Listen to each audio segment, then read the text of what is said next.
Welcome to the Vegas Benchwarmer podcast. My name is Eric. He hate me 702. I don't know where Jeremy with the G is. He's supposed to be on here, but today I got some special guests that are going to be joining me. These great guys have great YouTube channels. They're great follows on Twitter account. I'm going to bring them on real quick to let them introduce themselves. I also do have my son. My son will be joining me soon. My oldest son, diehard Celtics fan. And basically, we're going to debate all day. We're going to debate about podcasts, about NBA, about the NBA. And we have a couple of topics coming up. We'll have them scrolling across the bottom. Make sure you like, subscribe, and share. And first, I'm going to bring in the first guy to let him go ahead and introduce yourself. Go ahead, boss. Hey, I just want to say thank you for having me on your show, Vegas Benchwarmers. I love what you guys do, and you guys put out great content. And I'm Nithya Ramachandra from the NR Hour Sports Show. We have 6 people that helps out with the show, and we're currently at 810 episodes. And I just want to say thank you to all the followers who's watching our show, and it's amazing and it's growing every minute. And like I said, thank you again for having me on. No problem. Thank you very much for joining. He does have a great show. You guys got to check him out. He has some fabulous guests. Next, we're going to go ahead and bring in, boy, I can't wait for this guy to come in. He's got his football twirling and everything. Oh, we about to have some fun. What's up, buddy? How you doing today? What's cracking, fellas? How y'all? Good morning, man. I'm in LA. It's early, man. I had a late night, man. I'm in LA, so it's early. I'm in Vegas, so I'm 9 a.m. I agree. Okay, yeah. Go ahead morning, and introduce yourself. DJ Verner Husky, the Big Vanilla Sports King, CEO of Vesn Sports and VJ Entertainment LLC. Also the host of VJs on Sports for Like Content. You can catch on iHeartRadio and on Spreaker.com. Also on StreamYard and the Vesn Sports YouTube channel. Just like my man just mentioned, I want to thank everybody for the growing followers on Twitter. I greatly appreciate it, and it is all your pleasure to meet me today. No, I'm just joking. That's an old Dragonfly Jones line. That's an old Martin reference right there. If you guys remember the very first episode, Martin. Yeah, when he came in there, he was like, "I'm Dragonfly Jones. It is a pleasure for you to meet me." I just thought that was always like, yeah, that's how you should introduce yourself. That is awesome. I see my son just stepped away from the camera. You guys will probably hear my dog bark in the background. That is Kansas. She is my Karen Terrier, so she makes a lot of noise. I don't understand why, but she does. So right now we're going to bring in my oldest son, and let him introduce himself. What's up, buddy? Hey, what do y'all hear me good? You good? Yeah. You good? How you doing? All right, my name is Devin. Like I said, I'm his oldest son. Happy to be here, talk about this. I got a lot to say. I did my research, so I know I'm ready. All right. So first topic that I got up today, and this is literally the whole reason why I wanted to do this, is because I got into like a debate on Twitter, and I thought this at the time that he should have been the number 1 overall pick, but I want to hear your guys' thought on this to start off. In the 2019 NBA draft, who do you think should have been the number 1 overall pick? Do you still think basically 2 seasons later it should have been Zion Williamson, or do you think it should have been Ja Morant? We'll go ahead and start with in our hour right there up top. Go ahead and tell me what you think, boss. I think it should. I mean, I'm going to stick with Zion Williamson. The track record he had at Duke, and obviously, but the injury concerns are there. But I think Ja Morant has a case now because this guy is something special, and he led the Grizzlies to back-to-back playoff appearances, and this guy is a stud. I'm telling you. Ja Morant, he's going to win future MVPs and hopefully a championship soon in his career. So I'm going to stick with Zion Williamson, but I have a case. There's a case for Ja Morant there for the number 1 pick. All right, go ahead, Big Vesn, Big Vanilla. Go ahead, let us know. I kind of have a beef with doing redrafts. I don't like doing them because It's easy to say, well, this guy should have won, or Michael Jordan should have went number 1 in his draft. You know what I'm saying? Bowie had no business going before him. And even though Olajuwon went number 1 overall, who got the better end of that deal? The Houston Rockets or the Chicago Bulls? I mean, 6 is more than 2. I'm just saying, and if Jordan never walks away, it could have been 8 in a row. So I'm gonna stick with my man, and I'm gonna go with Zion. He had a great season, guys. Like 26 and 8 or something. I mean, he can score. It's easier to score in the NBA today. He can flat out score the basketball. And I'm going to tell you something about Ja Morant. Ja Morant's already had some injuries too, so let's not act like that Ja Morant's not already missed time. And he's a great scorer, but he kind of reminds me of Jamal Murray, Spider Mitchell type player. Can you truly win a championship with him? Or is he just going to be Damian Lillard, which I'm sure we'll get to a little bit later, and he's going to put up a bunch of points and a bunch of excitement and wave bye-bye to people in the first round? But can you win an NBA championship? And I'm going to hold you a little bit on, I'm going to let Devin go, but I'm going to hold you a little bit on future MVP because there's a kid named Luka in Dallas that looks like about a 2 or 3 time MVP. Zion could win an MVP. Devin Booker could win it. Like, I think let's pump the MVP talk on Ja Morant just yet. Devin, go ahead, man. Go ahead, get in. You know, I'm gonna have to agree with what he just said too. When he said MVP, I was like, I don't know. They've got a lot of up and comers coming in the league. But back to the original question. Yeah, I'm gonna have to say I stick with Zion too. With Ja Morant, it's just much more of a risk. I feel like Zion Williams, you know Zion's gonna do good. You know Zion's gonna do you well. Zion is going to be a great centerpiece. Ja Morant is just now, this last year, really starting to grow into himself. And with the injuries, like he said before, they're basically in a very similar position. I'm just going to take Zion every time.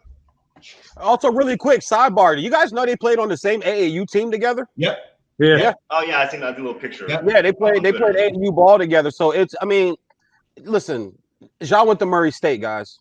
Okay, I get it. I get, small school. Damian Lillard went to Weber. I get that too. But, you know, we had no idea who Ja Morant was until his last year going into the tournament. And then there's this, watch Murray State because they got a kid named Ja Morant that can light it up and this kid can fill it up. Mm-hmm. And then the NBA talk started. We knew Zion was an NBA player his sophomore year in high school. His junior year in high school, we knew he was an NBA player. I think he actually came out the womb with the socks on. I read that somewhere. I heard he was born. I heard the afterbirth was a Nike symbol. That's what I heard. Okay, so hard to tell through the test tubes. Just to jump in and say what you said, like about we not knowing, and Ja Morant went to a small school and we didn't know who he was. There is a guy named Stephen Curry that we had no clue who he was, and he went to a small school until he went to the NCAA tournament. And he's lighting shit on fire. I'm not saying Ja Morant's going to be that, so don't misunderstand that. But just because he went to a small school and nobody understood who he was until he got on a national stage doesn't really mean nothing in basketball. If you could play, you could play. There are many of people that have gone to big schools, got on a national stage, showed up, and then got in the NBA and couldn't play. So, I mean, that's... A few people knew who he was. His last name rings a bell. I'm old enough to remember when his dad was in his prime. Like, I'm old enough to remember when Dale could flat up light it up for the Charlotte Hornets. Oh, yeah, so am I. Before Grandmama, before Lonzo Mourning, Kendall Gill, Muggsy Bogues, Phyllis, the backup point guard, Bobby Fields. I remember that Charlotte team. So I get what you're saying about Steph, but also too, I think that last name kind of helps a little bit. Some people knew who he was, but none of us knew who that was. But in the same aspect, in my opinion, like even at the same time, I've always said you take the guard over the big man. It doesn't matter, and we've seen this multiple times.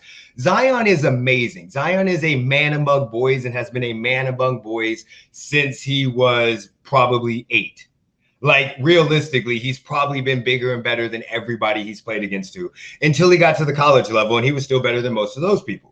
Ja probably is a late bloomer where he translated later or got better later, just doing not being as big and being a smaller guy, probably trying to have to work on handles and stuff like that. In my opinion, and I know like I've heard people say, oh, point guard's the most important position. I don't care what you say. Guard is the most important position in the NBA. Yes, there is LeBron. There is Kevin Durant. You're 100%. There is Anthony Davis. There is a lot of these people, but we're not talking about the unicorns. I'm not saying that Zion Williamson will not be that, but every good playoff team has a point guard. They have an established point guard at some point in time. I think it would have been crazy for them to pick Ja because of the media hype surrounding Zion. That's the biggest thing is the media hype surrounding them was totally ridiculous. Ja has led his team to the playoffs twice. Now, I'm not saying that, and granted, the play-in game last year wasn't the playoffs, but if it wasn't for the play-in game, they would have been the 8th seed and Portland would have never gotten in.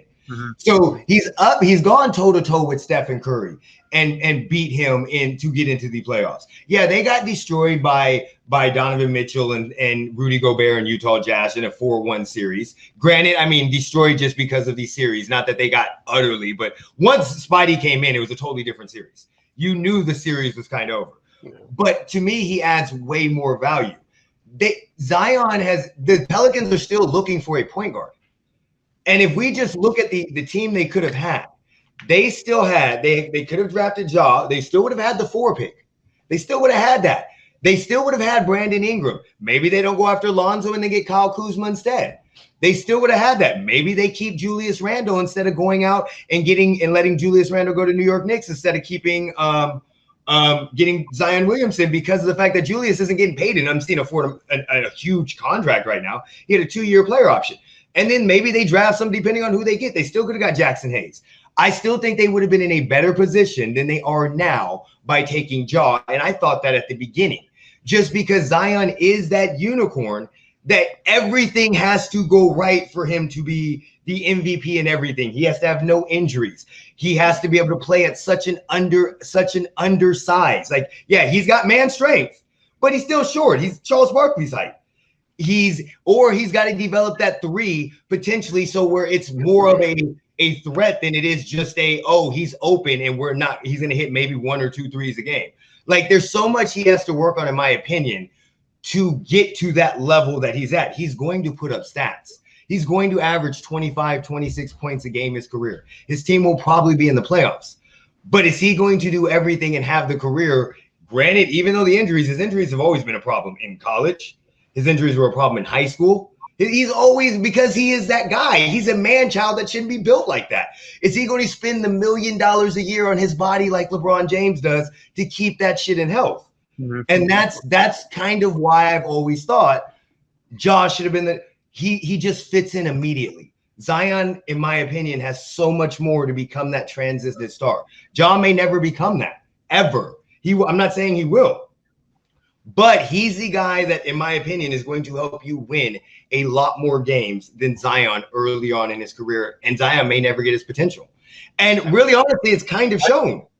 People are saying, oh, Memphis has a team. Memphis wasn't supposed to make the fucking playoffs last year. Nobody thought Memphis would be the 8th seed. Nobody thought that. I'm going to let one of these guys jump in before I rebuttal that. Go ahead. I want to say something real fast too, because you have to remember these GMs' jobs are on the line when they go into the draft. If you're the Pelicans, if you take John Morant over Zion Williams, and in 5 years or whatever it doesn't pay off, you just lost your job. You didn't take the obvious. You didn't take the obvious. You didn't take Zion. What's wrong with you? And if Zion does great in his first few, maybe he doesn't get injured if he goes to another team's first few. Maybe he just does better his first few seasons. You know what I mean? That right there, you are out of a job now, no matter what, as the GM of the Pelicans, because you didn't take the obvious first picks. I think it's just the safer pick. And I already said earlier, like I said, they're very similar positions of not positions on the court, but like as a player for your franchise, where they're coming in and you're not expecting them to be number 1 right away. Like you're saying, Zion needs help, and you don't even expect that of Ja. So I think if you're comparing the two, it's still Zion all day, every day, because he's the obvious first pick. And if you take the risk with Ja, you're out of a job in 5 years when you guys don't get past the first round. You're the Pelicans GM. You're going to be out of a job in 5 years anyway. Unless Zion turns it around. Maybe they. As of right now, you're right. He's a 10 seed 2 years. He couldn't even be a 10 seed. He's an 11 seed 2 years in a row. Yeah. So go ahead, I'll let you go. I'll let you go before me, buddy. Yeah, I want to speak on the Grizzlies because I think the Grizzlies have obviously better talent than the Pelicans right now, and they're set up better in the for the future than the Pelicans. And I'm pretty sure that free agents should be looking at Memphis now as a possible destination because Jenkins is a heck of a coach. I love the way they play. Obviously, you have Jackson there, Morant, and the other great talented players there. So I think I would take Zion in a heartbeat when it comes to whatever the first round pick. But when it comes to talent, I think the Grizzlies are set up much better than the Pelicans right now because they made the playoffs 2 years in a row, and I think they should be a free agent destination now for Memphis. But we weren't saying that before he got drafted. Oh, no. Yeah, but now A few things. First of all, the Pelicans have a point guard. Mm-hmm. The Pelicans have a point guard. His name is Lonzo Ball. Yeah. One of the better defensive perimeter point guards, one of the better top 5 passers in the league, and is getting better at his shot. A lot went wrong in New Orleans this year. I'm a Pistons fan, lifelong Pistons fan. I got a chance to see Van Gundy up close and personal. Do I hate Van Gundy as much as everybody else seems to? No. But it seems to be a problem down there. Now, I'll say, okay, but you still have Hart. You still have Ingram. You still have Lonzo. You still have J.J. Redick. You brought in J.J. Redick, a veteran who can steady the locker room, who's a great shooter, who's going to hit 47, 46% of his threes for you. And you still have Lonzo Ball. If you guys are going to tell me Memphis is more talented, that's not true. They may be better coached, but they are not more talented. Ja kind of reminds me of like a Kevin Garnett style player where not his skill set or anything, because Kevin Garnett's a 7-footer, but just he went to a city that's just been in the NBA slums forever. They've been good like 1 or 2 times getting out of the first round in the history of their franchise. Ja's not staying there, guys. Ja, I don't care. There's no free. If you've been to Memphis, I've been to Memphis. The best thing they got going is the ribs, and you can get them shits at any grocery store across the nation. So Ja's not staying there. Mm-hmm. A guy like Dylan Brooks is not staying there because some other team in 2 or 3 years is going to see how hard he plays. He can score. He was a beast when he was at Oregon. So I don't know why this is such a surprise, especially to like the people commentating the game. Is like, did you not watch him at Oregon? Are you talking about Dylan Brooks, right? Say it again. Talking about Dylan Brooks, right? Yes. Yes. Okay. Yes. Like, did you not watch him in college? So, this team won't even be around in 4 or 5, guaranteed. This team won't even be around in 4 or 5 years. And Ja, if he's smart, and I don't want to be the small market, big market guy, but a guy like him needs a big market. Like LeBron can do it in any market. KD can do it in any market. Kobe can do it in any market. Damian Lillard's doing it in Portland. Like he's got rap beefs with Shaq. You know what I'm saying? Like, think about like he's doing it in Portland where there's one pro team. No baseball, no football. And you got the Ducks. And that's it. So I think Ja's a guy that in 3 or 4 years I would look at it and say, bro, think of Miami, think of New York, think of LA, think of Dallas, because you're in Memphis. And there's not a player in their history we can look at and go, remember what he did for the Grizzlies? It's just not. Even in Vancouver, it's just not a franchise. So I don't think that he's even going to be there long enough for this to even be a discussion of what team's going to be better down the line. And there's no guarantee that Zion's going to stay in New Orleans. Right. True. There's no guarantee. Zion wanted to go to New York. Everybody knew it. He wanted to be a Knick. He wanted to be on the billboards of Madison Street and Fifth Avenue and Times Square. He really wanted that. They can use him, man, because you talk about Julius Randle, and I'll wrap it up on this part. And boy, you talk about a guy. Listen, man, he just didn't show up in the playoffs.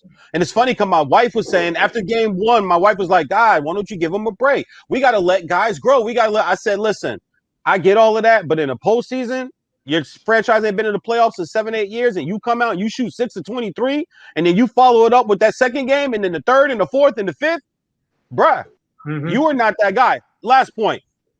Most improved players, guys, normally aren't, franchise changers. They don't get like LeBron don't have a most improved award. KD doesn't have a most improved award. Kobe never won the most improved award. Let's stop tipping our hat to most improved player. That means you were bad. And then you got a little good. And then that's kind of what you'll probably be. So I think they were smart by Julius Randle. But to go further as far as the number 1 pick, Zion's still the pick. I honestly believe, though, neither one of these teams are going to be what we see in 4 years. So it's not who's going to do better for these teams. Neither one of these teams are going to be what they are. Yeah. That is a very, very good point. Didn't even think about that. You're 100% right. The way the NBA players move around right now. The way they move, the way they move around. These guys, Ja, I'll put $100 on it with anybody right now watching or any of you three right now. Ja won't be there. What's this 2025? He's gone. I know. I can imagine that. I can imagine that. I can imagine that right now. Yeah. I can imagine that. All right. So we got our stat and Google guy that just showed up. This is Jeremy with the G. He's my other podcast partner. He does not watch any basketball whatsoever. Sorry, I forgot what time it was. Anybody you need to Google anything, that is our stat guy. If you need a stat, he is amazing at Google. Whatever you need, he will stay up to date on what we're talking about, so he can throw random stats at us at the same time. So that way we don't trip over our words. He's also great at correcting when you're wrong. So, and especially me. So I will literally have like somebody telling me, nah, you wrong, Eric. You wrong. All right. Isn't that like a caveat to have in sports talk radio nowadays? Where It's lovely. Don't we all have that ability to tell people when they're wrong?